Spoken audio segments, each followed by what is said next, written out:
बिस्मिल्लाहिर्रहमानिर्रहीम। अस्सलाम वालेकुम व्यूअर्स। आज के इस लेक्चर में हम पाकिस्तान पीनल कोड के 3 सेक्शंस को कवर करेंगे। Section number 93, 94 and 95।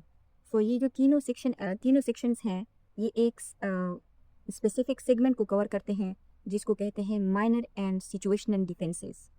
सो इस लेक्चर में हम ये सीखेंगे कि कब जो लॉ है वो रिजिड नहीं रहता बल्कि प्रैक्टिकल और ह्यूमन अप्रोच जो है वो लेता है। यानी जहाँ पर जो इंटेंशन है, नीयत है, वो ठीक हो या कोई मजबूरी हो, यानी माइनर सिचुएशंस हो, या बात ही जो है क्या है वो इनसिग्निफिकेंट हो, तो फिर जो क्रिमिनल लॉ है वो जो अपनी जो रिजिडिटी है उसको कम कर देता है। सो हम स्टार्ट करते हैं अपना सेक्शन नंबर जो 93 है। इसका जो टाइटल है ये कहता है communication made in good faith. अब यहाँ पे बात ये फर्स्ट टाइम है, ये हमारा फर्स्ट सेक्शन है अभी तक के सेक्शंस में जहाँ पे ये जो कम्युनिकेशन का टर्म है, कम्युनिकेशन का वर्ड जो है वो आया है। तो इसका ये मतलब है कि इस सेक्शन में जो कम्युनिकेशन है वो क्या है, वो इम्पॉर्टेंट है, यानी उसका सिग्निफिकेंट रोल है।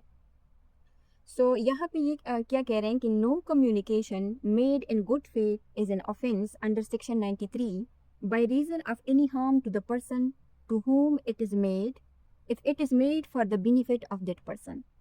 सबसे पहले तो हम ये समझ लेते हैं कि इस सेक्शन में जो कम्युनिकेशन का मतलब है, यानी ये जो नो कम्युनिकेशन है, सो यहाँ पर कम्युनिकेशन से, यानी ये जो सेक्शन है ये सिर्फ किससे रिलेटेड है, कम्युनिकेशन से। और कम्युनिकेशन का क्या मतलब है, यानी बोलना, लिखना या इंफॉर्मेशन देना। क्योंकि कम्युनिकेशन जो है वो सिर्फ बोलने की हद तक का महदूद नहीं है। आप रिटन में अगर आप कुछ लिखते हैं तो वो भी एक वे ऑफ कम्युनिकेशन है, ठीक है। या किसी भी अदर फॉर्म में अगर आप इंफॉर्मेशन देते हैं तो वो क्या है, इंफॉर्मेशन है, कम्युनिकेशन है। यानी ये जो सेक्शन है, सेक्शन नंबर 93, ये बोलने, लिखने या इंफॉर्मेशन देने पर अप्लाई होता है। किसी फिजिकल एक्ट के ऊपर ये जो सेक्शन है ये अप्लाई नहीं होता। यानी इसमें अगर हम एग्जांपल ले लें, जो डॉक्टर है वो डायग्नोसिस कर लेता है, उसका बताता है अपने पेशेंट्स को। सिमिलरली जो लॉयर्स हैं वो अपने क्लाइंट्स को लीगल एडवाइस देता है। और या कोई एक आम शख्स है वो किसी को कोई बुरी खबर जो है वो सुनाता है, देता है। तो ये सारा क्या है, ये कम्युनिकेशन के अंदर आता है। अगर एक्ट जो है वो एक्ट क्या है, अगर वो फिजिकल फॉर्म में है, जैसे जो ऊपर के सेक्शंस में, जो प्रीवियस सेक्शंस में हमने देखा था कि फॉर एग्जांपल अगर जैसे डॉक्टर जो है, सर्जन जो है वो सर्जरी करता है, तो वो क्या है, वो एक फिजिकल एक्ट है। तो फिर अगर फिजिकल एक्ट इन्वॉल्व हो तो वो आएगा सेक्शन नंबर 88 और 92 के अंदर। लेकिन जो सेक्शन नंबर 93 है उसका जो मेन फोकस है वो है कम्युनिकेशन, लिखना, बोलना या किसी और ज़रिए से। ओके, सो आगे ये कहता है कि जो कम्युनिकेशन है वो क्या की गई हो, made in good faith. So good faith जो है वो क्या है, गुड फेथ जो है वो ड्यू केयर प्लस क्या है, अटेंशन। सो लॉ ये कहता है कि जो भी कम्युनिकेशन जो है वो की गई है वो बिना वेरीफाई किए नहीं होनी चाहिए। अगर आप बिना वेरीफाई किए अगर आप जो कोई कम्युनिकेशंस है वो आगे कन्वे करते हैं तो फिर ये क्या है, ये गुड फेथ नहीं है। यानी क्या होना चाहिए, प्रॉपर नॉलेज होना चाहिए, प्रॉपर स्किल और केयर के साथ इंसान को चाहिए कि वो दूसरे से बात करे, तो फिर वो क्या है, वो गुड फेथ में आएगा। सो इस सूरत में अगर कोई मतलब कम्युनिकेशन के हवाले से अगर कोई केस होता है और किसी को हार्म पहुंचे, ठीक है, तो फिर इसमें कोर्ट क्या देखती हैं, कोर्ट ये देखती हैं कि क्या जो स्पीकर हैं, जो कम्युनिकेट कर रहा था, उसने जो रीजनेबल एफर्ट की सच जानने की, और दूसरा क्या वो केयरलेस या रेकलेस तो नहीं था जो जो स्पीकर था। सो ये जो गुड फेथ है ये क्या है, ये सब्जेक्टिव भी हैं, ऑब्जेक्टिव भी हैं, यानी दोनों है। यानी सब्जेक्टिव इन द सेंस कि यानी नीयत भी है और साथ साथ ये स्टैंडर्ड ऑफ केयर भी है। सो आगे ये बताता है कि is an offence by reason of any harm. यानी लॉ जो है वो क्या कहता है कि वो ये इस फ्रेज में ये तस्लीम करता है कि कम्युनिकेशन की वजह से भी कोई सीरियस हार्म जो है वो क्या हो सकता है, वो पहुंच सकता है। यानी कि फॉर एग्जांपल जैसे मेंटल शॉक है, जैसे इमोशनल डिस्ट्रेस है, या हत्ता कि किसी सम सिचुएशंस में किसी की डेथ भी हो जाती है। अक्सर हमें ऐसी खबरें सुनने को मिलती हैं कि अगर हम कोई किसी को आप ये बता दें, फॉर एग्जांपल एक माँ को आप ये बता दें कि उसका बेटा जो है वो मर गया है, तो फिर समटाइम्स ऐसा होता है कि वो उनके लिए इतना शॉकिंग होता है कि उनको भी हार्ट अटैक हो जाता है और वो भी मर जाते हैं। तो ये क्या है? ये कम्युनिकेशन है। लेकिन लॉ कहता है कि सिर्फ हार्म होना जो है वो काफ़ी नहीं है ऑफेंस बनने के लिए। यानी हार्म जो है वो is not equal to liability, अगर बाकी जो कंडीशंस हैं वो क्या हों, वो सेटिस्फाई ना हों। सो आगे ये कहता है to the person to whom it is made, यानी जिसको कन्वे किया जा रहा है। ये जो क्लॉज है ना, ये क्लियर करता है कि हार्म उसी पर्सन को होना चाहिए जिसको बात क्या बताई गई है। सो इनडायरेक्ट या थर्ड पार्टी जो हार्म है ना, वो यहाँ पे जनरली हार्म वो नहीं होती, कंसिडर नहीं की जाती। ठीक है, यानी फोकस किसके ऊपर है? फोकस स्पीकर और साथ में जो रिसीवर है उसके ऊपर होता है, स्पीकर एंड रिसीवर। तो उनके ऊपर क्या होता है, इस सेक्शन का डायरेक्ट जो है इन दोनों का जो रिलेशनशिप है उसके ऊपर है। सो आगे ये कहते हैं कि if it is made for the benefit of that person, यानी वो जो कम्युनिकेशन कन्वे की गई है, वो जो बात उसको कही गई है, वो किस मकसद के लिए की गई है, उसमें ज़रूरी ये है कि वो जो बात है वो बेनिफिट के लिए की गई हो उसकी। अब ये जो इम्पोर्टेंट है ना, ये जो वर्ड है ये है बेनिफिट इम्पॉर्टेंट। इसको हम प्रीवियस सेक्शन में भी डिटेल के साथ देख चुके हैं कि बेनिफिट का क्या मतलब है। सो यहाँ पर जो लॉ है वो ये पूछता है कि क्या ये जो कम्युनिकेशन उसी पर्सन को फ़ायदे के लिए दी गई थी। यानी बेनिफिट का जो मतलब है यहाँ पे वो ये है कि इन्फॉर्म डिसीजन लेना और अपनी जो सिचुएशन है वो समझाना, और दूसरा ये कि जिसको आप मैसेज दे रहे हो, पैगाम पहुंचा रहे हो, उसका जो मेंटल या प्रैक्टिकल, उसके लिए मेंटल या प्रैक्टिकल जो प्रिपरेशन है वो करना। लेकिन एक बात ये भी समझनी ज़रूरी है कि बेनिफिट का ये मतलब तो नहीं होता कि आप अगर किसी को कोई खबर सुनाते हैं तो हमेशा उसको आप कोई अच्छी खबर सुनाएंगे। ठीक है, समटाइम्स ऐसा होता है कि अगर फैमिली में कोई ऐसी सिचुएशंस हो जाए किसी एक पर्सन के साथ बाहर, तो फिर उनके घर वालों को इन्फॉर्म करना क्या होता है, ये उस पर्सन के बेनिफिट में होता है, हालांकि ये कोई अच्छी खबर नहीं होती। यानी कभी कभी जो पेनफुल ट्रुथ है वो भी बेनिफिट होता है। फॉर एग्जाम्पल, जो डॉक्टर है वो सच बताता है कि पेशेंट जो है वो नहीं बचेगा। ठीक है, अब घर वालों के लिए तो ये इमोशनल हार्म हो सकता है ना। ठीक है, लेकिन लीगली ये क्या है, ये बेनिफिशियल है, क्योंकि इसमें प्लानिंग, क्लोजर और जो ट्रीटमेंट के चॉइसेस हैं ये क्या होंगे, ये मज़ीद एक्सप्लोर होंगे। अब इस इलस्ट्रेशन को समझते हैं। ए जो है वो एक सर्जन है, वो गुड फेथ में क्या करता है, कम्युनिकेट करता है पेशेंट को उसका जो ओपिनियन है, यानी अपनी एक्सपर्टीज़ के अकॉर्डिंग की बुनियाद पर, कि उसका जो भी मर्ज़ है वो उसकी वजह से बच नहीं सकता। ठीक है, मुश्किल है उसको बचना। सो पेशेंट के लिए जो ये खबर है ये क्या होती है, ये शॉकिंग होती है, और वो इसी खबर के सदमे से ही क्या हो जाता है, शॉक होके मर जाता है। अब ए जो है, जो सर्जन है, he is committed no offence, A ने कोई ऑफेंस नहीं किया, दो हालांकि उसको पता था कि इस खबर की वजह से जो पेशेंट है, यानी ये पॉसिबल है कि उसकी डेथ हो जाए, that the communication might cause the patient death. लेकिन फिर भी अगर पेशेंट की डेथ हो जाए तब भी जो ए है वो क्या है, वो क्रिमिनली लाइबल नहीं है, क्योंकि इसमें क्या शामिल है, गुड फेथ शामिल है। और गुड फेथ क्या है कि डॉक्टर ने क्या किया, अपनी जो मेडिकल जजमेंट है उसकी उसकी बुनियाद पर जो है बोला, और उसने कन्वे किया कि ये क्या है, ये कम्युनिकेशन में आता है। कम्युनिकेशन क्या है, सेक्शन 93। और फिर जो तीसरी चीज़ है वो क्या है, वो बेनिफिट है, यानी पेशेंट को सच बताना, ताकि अगर वो अपने इलाज के और भी जो रास्ते हैं और उसको अगर एक्सप्लोर करना चाहे तो वो उसके लिए मतलब मेंटली तौर पर वो तैयार रहे। अब ये सेक्शन ये कहता है कि कम्युनिकेशन की वजह से अगर वो गुड फेथ में दिया गया हो और विक्टिम की और बेनिफिट के लिए दिया गया हो तो फिर वो क्या है, वो ऑफेंस नहीं है। लेकिन अब यहाँ पर कुछ चीज़ें जो हैं वो यहाँ पे इस सेक्शन में एक्सप्रेस नहीं है, लेकिन वो मैटर ज़रूर करती हैं जब कोर्ट जो है इस तरह के जो केसेस होते हैं उनको एवेलुएट करती हैं। और वो ये है कि कोर्ट देखती है प्रोपोर्शनलिटी को, कि क्या जो कम्युनिकेशन जो आगे कन्वे की गई है, जो कहा गया है, क्या वो कहना ज़रूरी था कहने वाले को, ठीक है, या अननेसेसरीली हार्श था। ठीक है, और जो दूसरी चीज़ है जो ज़रूरी है वो ये है मैनर ऑफ कम्युनिकेशन। देखें, बात करने का एक कम्युनिकेशन का एक तरीका होता है। ठीक है, अब अगर कोई डॉक्टर है वो पेशेंट को जैसे ही रूम में एंटर होता है उसको कहता है कि आप मरने वाले हो, तो लाज़मी बात है अगर कोई आपको ये कहे कि आप मरने वाले हो, आप नहीं भी मरने वाले होते, आप मर जाते हो।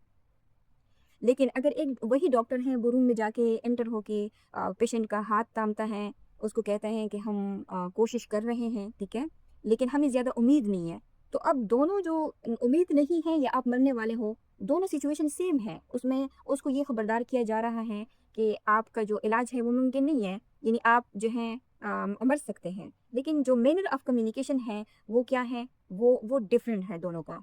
यानी सच बोलना जो है वो तो वो अलाउड है, लेकिन ब्रूटल या जो इनसेंसिटिव जो तरीका है ना, उससे नहीं बोलना चाहिए। ये मतलब लॉ भी इस चीज़ पे फोकस करता है, और जो नॉर्मल हमारी जो डेली लाइफ है उसमें भी यानी इंसान क्या करते हैं कि इस चीज़ का ख्याल रखते हैं और रखना भी चाहिए। सो अगर कोई जो कम्युनिकेशन है वो ब्रूटल तरीके से की गई हो, इनसेंसिटिव तरीके से की गई हो, तो फिर जो गुड फेथ है ना, यहाँ पे जो इसका एक मेन पिलर है, इस सेक्शन का एलिमेंट है, तो फिर ये क्या हो जाता है, ये वीकन हो जाता है। और जो थर्ड चीज़ जो कोर्ट इस तरह के केसेस में देखती है वो ये है कि जो स्पीकर है उसकी कॉम्पिटेंस को देखा जाता है कि क्या, अब फॉर एग्जांपल ये जो इलस्ट्रेशन हमने देखी, इसमें जो सर्जन है वो कौन है, यानी जो डॉक्टर है या सर्जन है, वो उनका एक स्टैंडर्ड है, ठीक है, एक्सपेक्टेड हाई स्टैंडर्ड है, यानी उनकी बात जो है वो एक वैल्यू रखती है।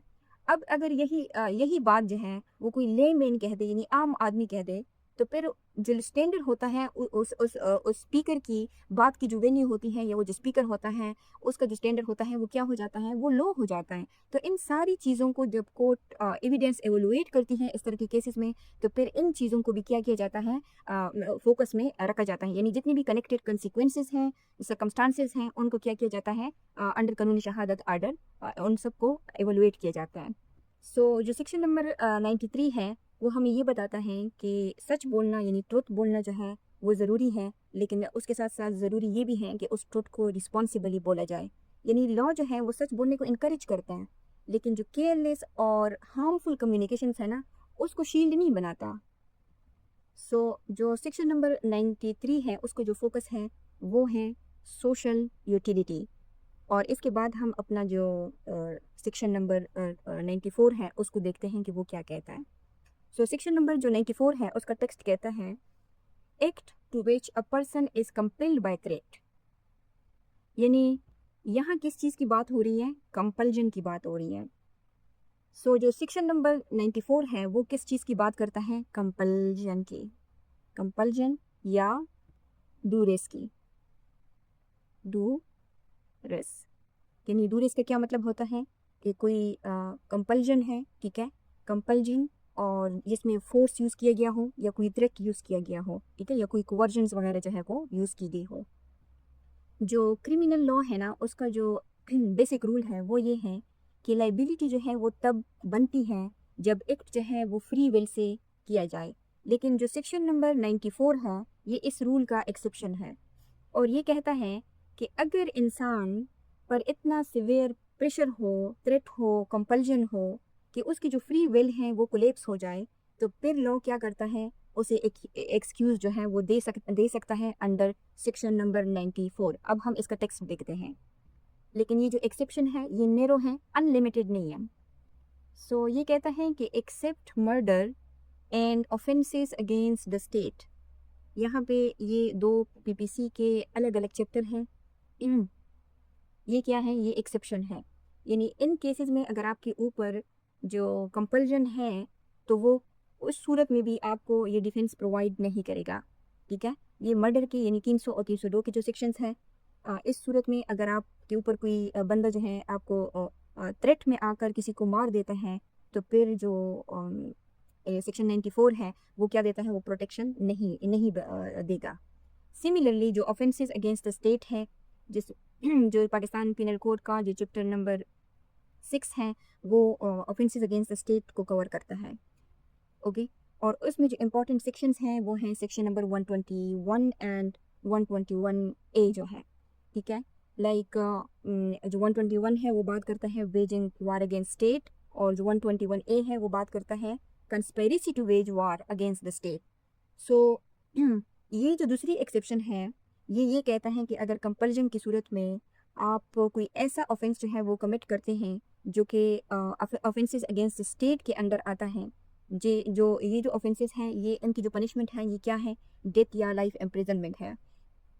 सो इसलिए ये जो सेक्शन 94 है ये क्या होगा, ये इस सूरत में भी प्रोटेक्शन जो है वो प्रोवाइड नहीं करेगा।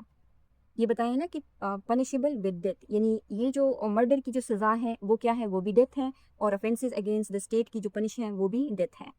सो आगे कहता है कि नथिंग इज इन ऑफेंस, यानी इन दोनों को एक्सक्लूड कर दो, बाकी जो पीपीसी हैं वो under section number 94 Pakistan penal code क्या है, nothing is in offence which is done by a person who is compelled to do it by a threat.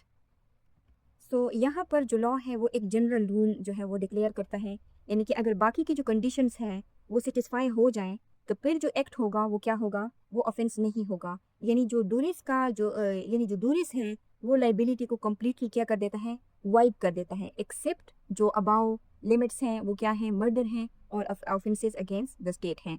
So who is compelled to do it by the threat, ये जो compulsion है ना, ये compelled, ये एक main element है, ठीक है। यानी कंपल्शन का मतलब क्या है, किसी को प्रेशराइज करना, ठीक है, कोई एक्सटर्नल फोर्स यूज़ करना, या जो साइकोलॉजिकल डोमिनेशंस है, ठीक है, ये भी कंपल्शन का पार्ट है। सो ये सिर्फ सजेशन या परसुएशन नहीं होती जो कंपल्शन होती है, बल्कि इसमें क्या होता है कि एक फोर्सफुल थ्रेट शामिल होता है। अगर फोर्स ना हो तो फिर उसको क्या कहते हैं, फोर्सफुल थ्रेट अगर ना हो तो फिर वो कंपल्शन नहीं होगा। आगे ये कहता है कि which at the time of doing it, यानी यहाँ पे क्या चीज़ इंपॉर्टेंट है, यहाँ पे टाइम इंपॉर्टेंट है। यानी थ्रेट उस वक्त एक्टिव होनी चाहिए जब एक्ट किया जा रहा था, ठीक है। अगर थ्रेट जो है वो उससे पहले थी या उसके बाद में ख़त्म हो गई तो फिर जो डिफेंस है वो क्या होगा, वो डिफेंस जो है वो भी वीक हो जाती है। यानी इसमें जो चीज़ ज़रूरी है वो ये है कि वो जो एक्शन हुआ हो उसका इमीडिएट होना जो है वो ज़रूरी है। फिर आगे ये कहता है कि reasonably cause the apprehension, okay. So ये कहता है, यानी यहाँ पे एक ऑब्जेक्टिव टेस्ट जो है ना वो इंट्रोड्यूस होता है, और वो किस तरह कि क्या एक जो रीजनेबल पर्सन है इस सूरत हाल में क्या वो भी डर जाता, यानी कोई आम जो बंदा है लॉजिकली ठीक ठाक बंदा, क्या इस सिचुएशंस में इस कंपल्जन के अंडर वो डर जाता, या जो सिर्फ एक्यूज्ड का जो कहना है वो यानी जो एक्यूज्ड है उसका ये कहना काफ़ी नहीं है कि मेरे ऊपर कंपल्जन थी। तो कोर्ट क्या करती हैं, कोर्ट एवेलुएट करती हैं कि क्या जो थ्रेट था वो क्या था, वो रियलिस्टिक था, क्या जो सिचुएशंस वो बता रहा है या जिन सिचुएशंस में वो था वो बिलीवेबल है या नहीं। सो यहाँ पर जो सब्जेक्टिव फियर है प्लस ऑब्जेक्टिव रीजनेबलनेस है, ये दोनों जो है ये ज़रूरी है। आगे ये कहता है कि that instant death to that person will otherwise be the consequence. So इस प्लेस में ये जो लिखा हुआ है ना, apprehension that instant death to that person will otherwise be the consequence, यहाँ पर एक क्या हो रही है, एक स्ट्रिक्ट कंडीशंस जो है वो लॉ बताता है, और वो ये है कि जो थ्रेट है वो क्या होना चाहिए, वो इंस्टेंट होना चाहिए, यानी इंस्टेंट डेथ का होना चाहिए। मतलब जो फ्यूचर हार्म है, जैसे लोग कहते हैं ना कि बाद में देख लूँगा, तो ये इनफ नहीं है। ये जो बाद में देख लूँगा वाला है ये तो हम दिन में 20 बार जो है वो इस्तेमाल करते हैं, और पाकिस्तानियों पे इस बात का कोई असर भी नहीं होता। सो जो थ्रेट है यानी वो इंस्टेंट डेथ का होना चाहिए, सीरियस होना चाहिए, ठीक है। और जो दूसरी चीज़ है वो ये है कि जो माइनर हार्म है ना, जैसे आम जो मार पिटाई होती हैं वो भी काफ़ी नहीं है, ठीक है, कि आपको कोई ज़रा सा मारी पीटे और आप कहें कि उसे वो मुझे मारने पीटने लगा था तो मेरे ऊपर ये कंपल्जन थी, तो ना इसको भी नहीं मानता, ठीक है। सो लॉ कहता है कि सिर्फ एक्सट्रीम सिचुएशन में ही जो डिफेंस मिलेगा 90 सेक्शन नंबर 94 पीपीसी के अंडर।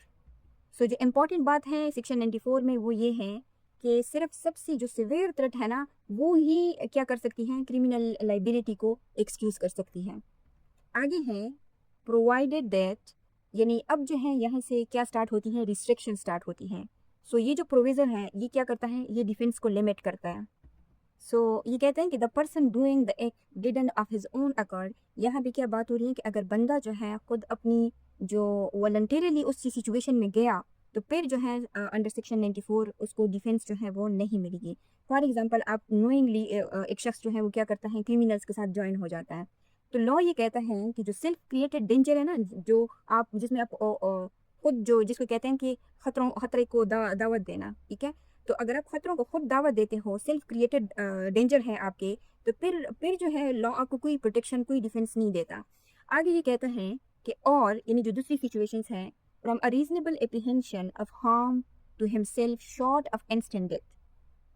सो अगर बंदा जो है वो क्या हो, वो छोटी थ्रेट जैसे जो बीटिंग वगैरह है, उसके डर से अगर उस सिचुएशन में चला जाए। कुछ लोग होते हैं ना बड़े डरपोक किस्म के, जिसको अगर कोई ये भी कहे ना कि मैं देख लूंगा, तो बस वो समझते हैं कि बस हम तो गए, ठीक है। तो फिर उस सिचुएशंस में अगर वो उस माइनर बीटिंग की वजह से भी उसमें चला जाता है, फिर भी जो सेक्शन 94 है उसको प्रोटेक्शन नहीं देता।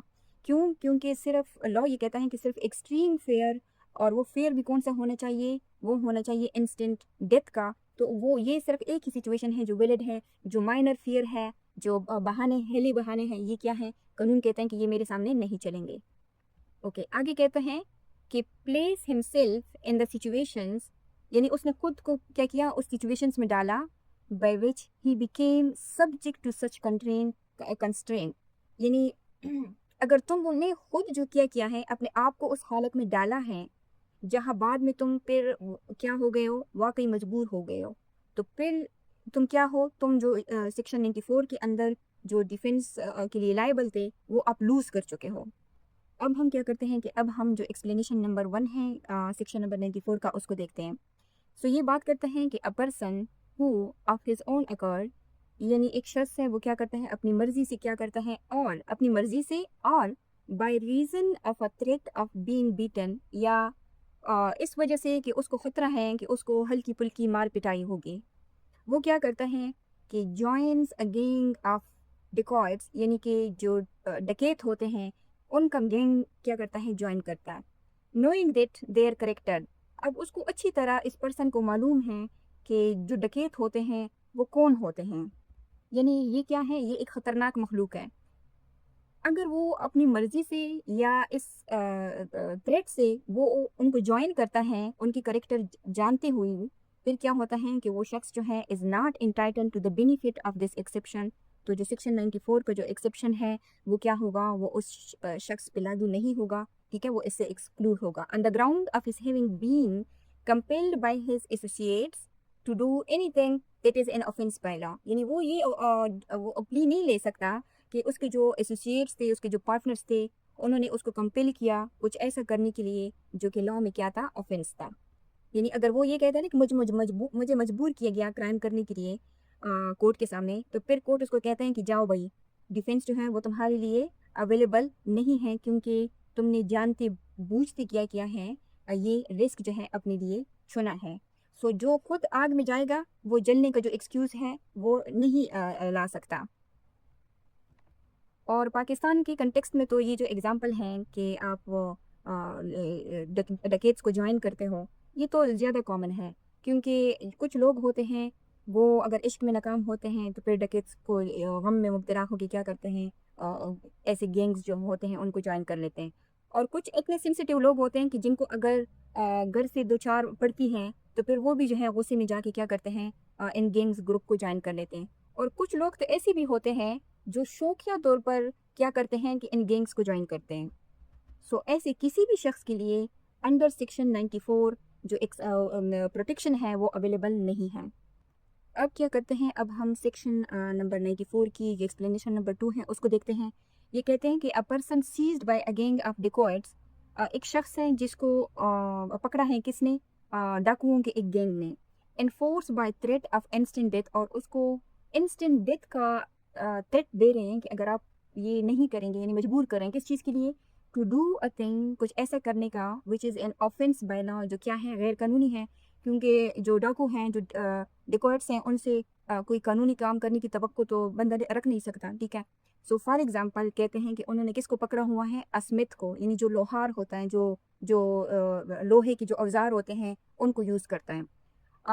यानी उस लोहार को वो क्या करते हैं, कंपेल करते हैं टू टेक हिज टूल, के उसके साथ पास जो औजार हैं, and to force the door of a house for the dacoits to enter and plunder it, कि किसी घर का जो दरवाज़ा है वो क्या किया जाए, डोर ऑफ अ हाउस, उसको क्या किया जाए उसको तोड़ा जाए ताकि वो एंटर हों और क्या करें, प्लंडर करें यानी वहाँ पे लूट मार करें, उस घर को लूट लें, is entitled to the benefit of this exception. कहते हैं कि इस सूरत हाल में ये जो स्मिथ हैं, ये जो लोहार हैं, इसको सेक्शन नंबर जो 94 पाकिस्तान पिनल कोड है उसके अंदर वो किस चीज़ का उसका जो डिफेंस है उसको मिलेगा, यानी उसके लिए जो डिफेंस है वो अवेलेबल है।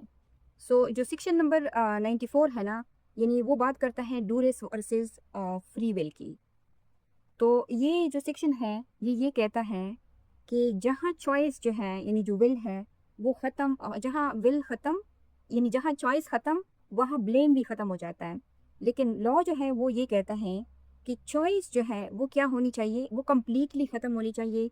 सिर्फ प्रेशर जो है वो काफ़ी नहीं है, क्योंकि प्रेशर में तो हम 24 घंटे रहते हैं, तो फिर हम हर चीज़ को जो है वो एक डिफेंस मैकेनिज्म के तौर पर क्या करते हैं, पेश करते हैं। तो लॉ इस चीज़ को, इस एक्सक्यूज़ को नहीं मानता।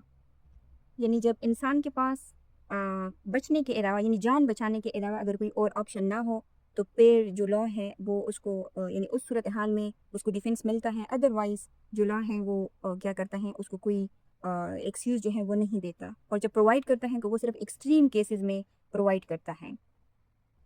सो अब हम देखते हैं सेक्शन नंबर 95 को। उसका जो टाइटल है वो कहता है कि एक्ट काजिंग स्लाइट हार्म, यानी ऐसा एक्ट जो क्या काज कर सके, कोई जो स्लाइट हार्म है वो क्या कर सके, वो हार्म कर सके।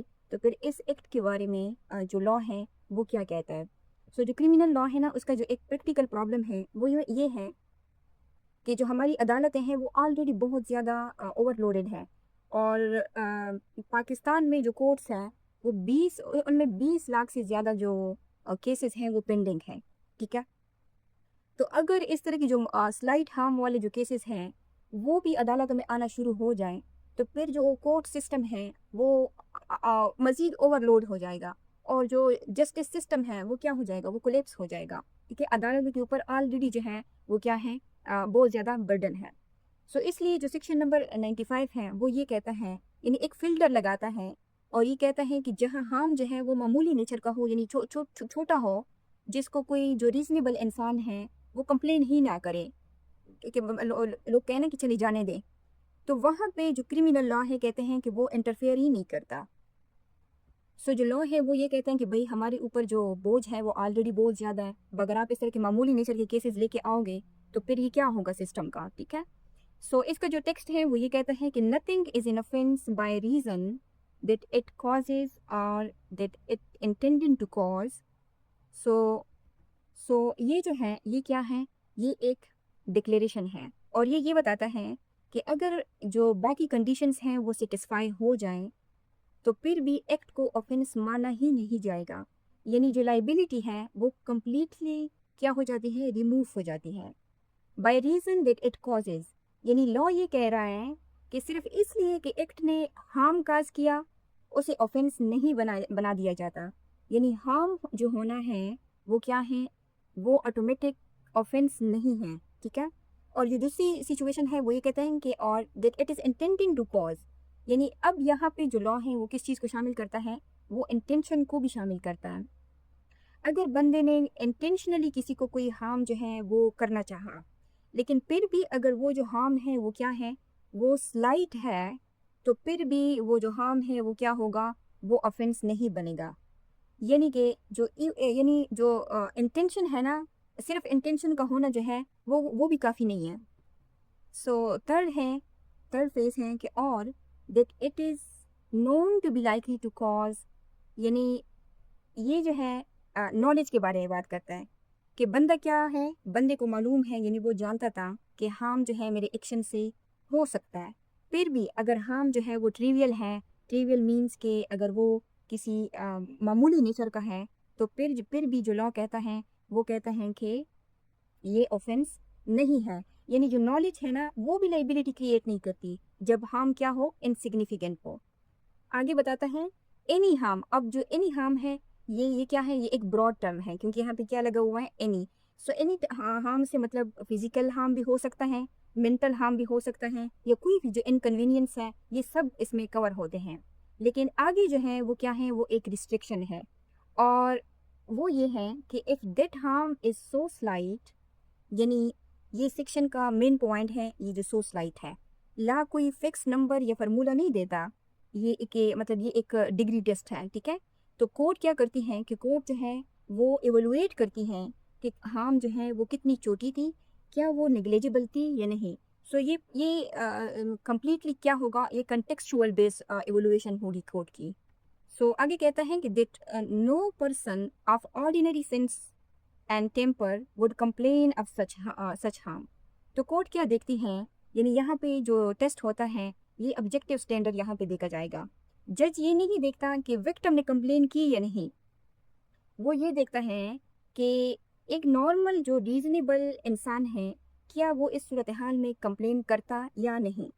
यानी जो ओवर सेंसिटिव पर्सन है ना, उसको जो स्टैंडर्ड है लॉ उसको रिजेक्ट कर देती है, और जो एक बैलेंस्ड पर्सन है उसका जो अप्रोच होता है, उसका जो स्टैंडर्ड होता है उसको अप्लाई करता है।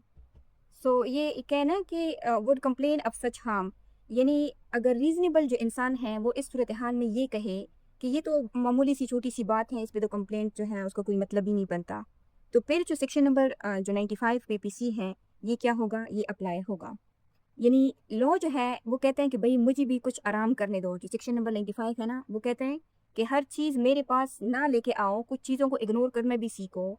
लॉ यहाँ भी क्या करता है कि वो यहाँ पे एनर्जी सेविंग मोड पे चला जाता है। यानी लॉ अपनी जो एनर्जी है वो किसके लिए बचा के रखता है, सीरियस मैटर को रिजॉल्व करने के लिए क्या करता है, रिजर्व करता है। सो जो सेक्शन नंबर 95 है पाकिस्तान पिनल कोड का, ये 3 चीज़ों को कवर करता है। नंबर 1 तो ये है कि रिज़ल्ट जो है वो क्या हो, वो हार्मफुल हो, ठीक है। अगर रिज़ल्ट जो है वो हार्मफुल है, दूसरी जो चीज़ है अगर किसी शख्स की इंटेंशन भी है किसी को कोई हार्म पहुंचाने की, ठीक है। और उसके अलावा जो तीसरी चीज़ है, अगर उसको नॉलेज भी है कि उसका एक्शन जो है वो क्या काज कर सकता है, वो हार्म काज कर सकता है। असल में इंटेंशन प्लस नॉलेज जो है, यानी एक्सिया एंड मिजरिया जो है, ये इंपॉर्टेंट एलिमेंट है ऑफेंस के।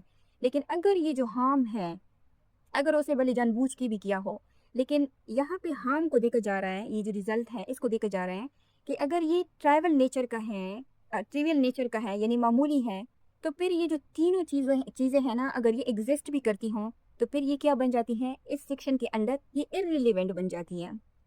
यानी इसकी मिसाल हम इस तरह ले सकते हैं कि अगर कोई शख्स है, उसको कोई भीड़ में धक्का दे दे और वो कहाँ पहुंच जाए, वो कोर्ट पहुंच जाए कि भाई फलां शख्स ने मुझे क्या किया है, भीड़ में धक्का दिया है। या अगर किसी का रास्ता जो है वो थोड़ा सा ब्लॉक हो जाए, या कोई और माइनर जो इनकन्वीनियंस है जो डेली लाइफ में दिन में कई कई बार इंसान को फेस करनी पड़ती है। लेकिन ये क्या है, अब उन मामलात को लेकर लोग कोर्ट तो नहीं पहुंच जाते, क्योंकि जो यहाँ पे बात हुई है ऑर्डिनरी सेंस की। अगर कोई ऑर्डिनरी सेंस का बंदा है तो फिर वो इन सिचुएशंस को क्या करता है, फॉरगिव कर देता है, ठीक है। अगर कोई सेंसिटिव नेचर का है या कोई ऐसा वैसा है जो नॉर्मल नहीं है, तो फिर वो शख्स क्या कर सकता है, वो शख्स जो है वो कोर्ट जा सकता है। लेकिन फिर कोर्ट में अगर कोई जाए भी तो कोर्ट कहते हैं कि भाई मुझे भी आराम करने दो, मेरे पास भी इतना ज़्यादा वक्त नहीं है कि मैं आपके जो ज़िंदगी के जो मामूली मामलात हैं उनको भी जो है अपने सर के ऊपर ले लें। लेकिन यहाँ पे जो जो चीज़ है जो समझनी ज़रूरी है, यहाँ पे जो स्लाइड लिखा हुआ है, अब स्लाइड से मुराद कोई मतलब गलत ना ले लें, इस स्लाइड से मुराद ये है कि आप किसी को एक छोटा सा थप्पड़ मारते हैं तो वो भी स्लाइड होगा, नहीं, ऐसा हरगिज़ नहीं है। क्योंकि वो जो एक्शन है वो क्या करता है, वो इंसान की डिग्निटी को वायलेट करता है। तो ये गलतफहमी भी इंसान को नहीं होनी चाहिए कि अगर कोई बहुत मामूली नेचर का छोटा वो है तो वो भी किस में आ जाएगा, वो भी स्लाइड हार में आ जाएगा, तो ऐसा नहीं है। क्योंकि जो चीज़ समझनी ज़रूरी है वो ये है कि हर स्मॉल एक्ट जो है वो स्लाइड काम में नहीं आता। और यहाँ पे जो मैंने आपको स्लेव की एग्जांपल दी, ये क्या है, ये जो हमारे पाकिस्तान का जो कॉन्स्टिट्यूशन है उसके साथ भी लिंक है। उसका जो आर्टिकल 14 है पाकिस्तान कॉन्स्टिट्यूशन का, वो डिग्निटी ऑफ मैन के बारे में बात करता है।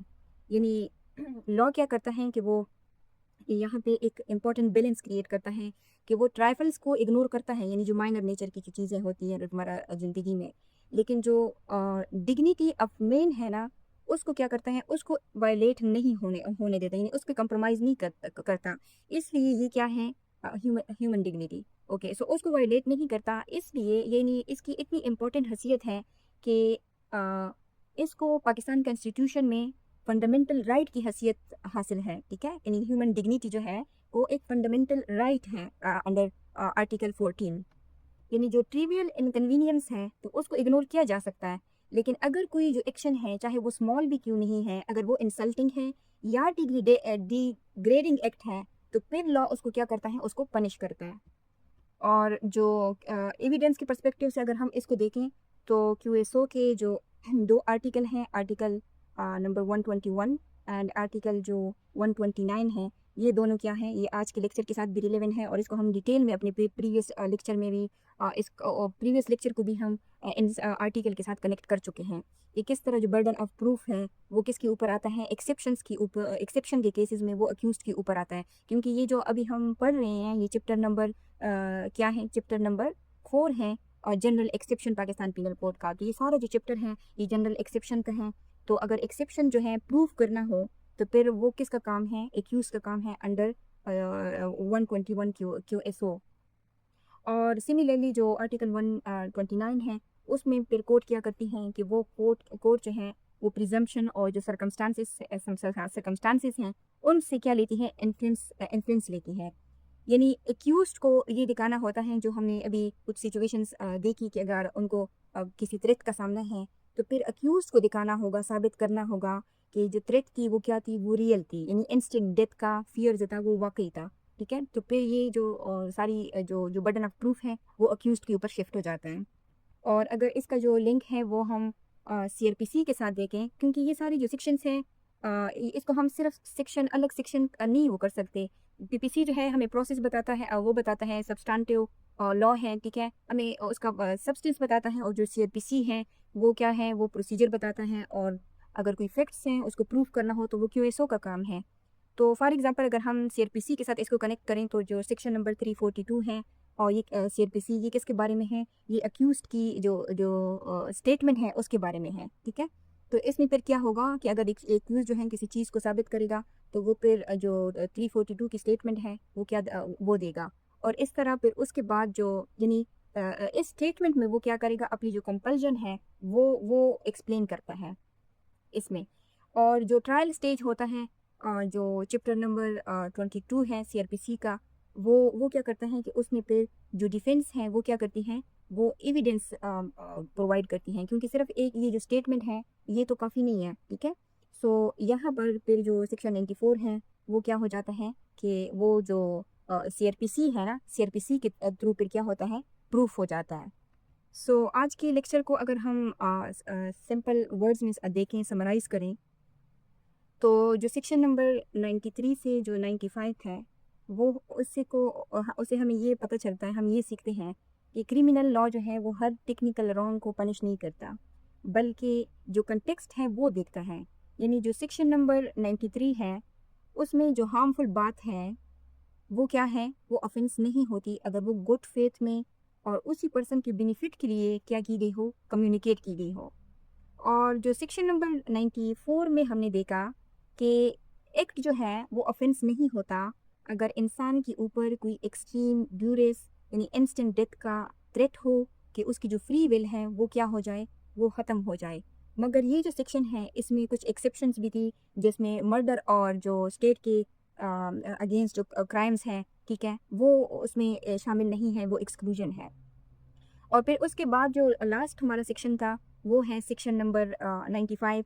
तो सेक्शन 95 में लॉ जो है वो छोटी और जो इनसिग्निफिकेंट हार्म होती हैं उनको क्या करता है, उनको इग्नोर कर देता है। और इस प्रिंसिपल को, इस मिक्सिंग को, ये एक रोमन मिक्सिंग है, इसको कहते हैं डी मिनिमस, यानी de minimis non curat lex. तो ये एक रोमन मिक्सिंग है और उसका मतलब ये है कि law doesn't deal with trifle, यानी कि लॉ जो है वो क्या करता है, मामूली बातों पे ध्यान नहीं देता। यानी जो ओवरऑल प्रिंसिपल है आज के लेक्चर का वो ये है कि जहाँ बेनिफिट हो, मजबूरी हो या हार्म ट्रिवियल हो, वहाँ पे क्रिमिनल लाइबिलिटी जो है वो क्या हो जाती है, वो लिमिट हो जाती है। सो ये आज का हमारा लेक्चर था जिसमें हमने इन 3 सेक्शंस को कवर किया। आई होप कि आपको वीडियो पसंद आई होगी, आपने कुछ नया सीखा होगा। अगर आपको वीडियो अच्छी लगी है तो आप इसको लाइक करें, शेयर करें और चैनल को सब्सक्राइब करें। और अगर आपका कोई भी क्वेश्चंस हैं रिगार्डिंग दिस लेक्चर तो आप कमेंट में ड्रॉप कर सकते हैं। Thank you.